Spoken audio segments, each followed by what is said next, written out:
ठाकूर कोकणशाहीच्या दिवसभराच्या बातम्या या विशेष बुलेटिन मध्ये आपल्या सर्वांचं स्वागत करते। चला तर मग जाणून घेऊया सिंधुदुर्ग जिल्ह्यासहित संपूर्ण कोकण आणि अखंड महाराष्ट्रात नेमकं काय काय घडलं।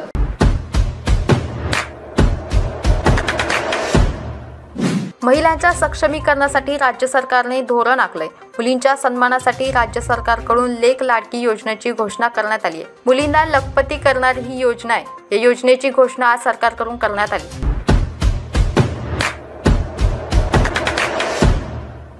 वैभववाडी हेतमांगवली फाटा येथे अवैधरित्या गुरांची वाहतूक करणारे 2 टेम्पो ग्रामस्थांनी पकडलेत। या प्रकरणी पोलिसांनी 5 जणांवर गुन्हे दाखल केलेत। टेम्पोमध्ये 3 जनावरे सापडली आहेत। पोलिसांनी दोन्ही टेम्पो जप्त केले असून त्यांच्यावर गुन्हा दाखल करण्यात आलाय।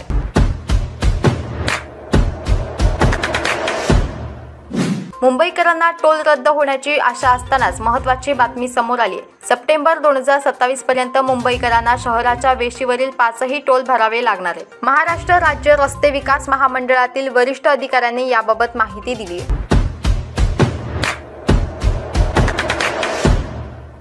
वैभववाडी तालुक्यातील एका सुशिक्षित दाम्पत्याची ऑनलाईन फसवणूक झाली आहे। चैनी वस्तू खरेदीसाठी डिमांड केलेली रक्कम भरूनही वस्तू मिळाली नसल्याने अज्ञात व्यक्तीने 17 लाखांचा गंडा घातल्याचे आणि आपली फसवणूक झाल्याचे या दाम्पत्याच्या लक्षात आले। मोबाईलवर आलेल्या लिंकद्वारे दिलेल्या आमिषाला बळी पडून ही फसवणूक झाली आहे।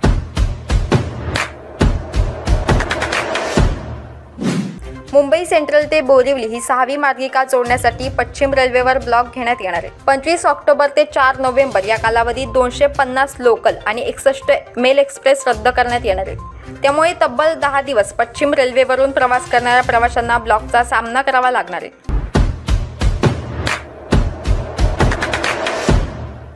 याबरोबरच कोकणशाहीच्या दिवसभराच्या बातम्यांमध्ये इथेच थांबतोय, पण तुम्ही मात्र दिवसभराचे अपडेट्स आणि ताज्या घडामोडी जाणून घेण्यासाठी कोकणशाहीचं YouTube चॅनल सबस्क्राइब करा, फेसबुक पेज लाईक करा आणि Instagram पेजला फॉलो करायला विसरू नका।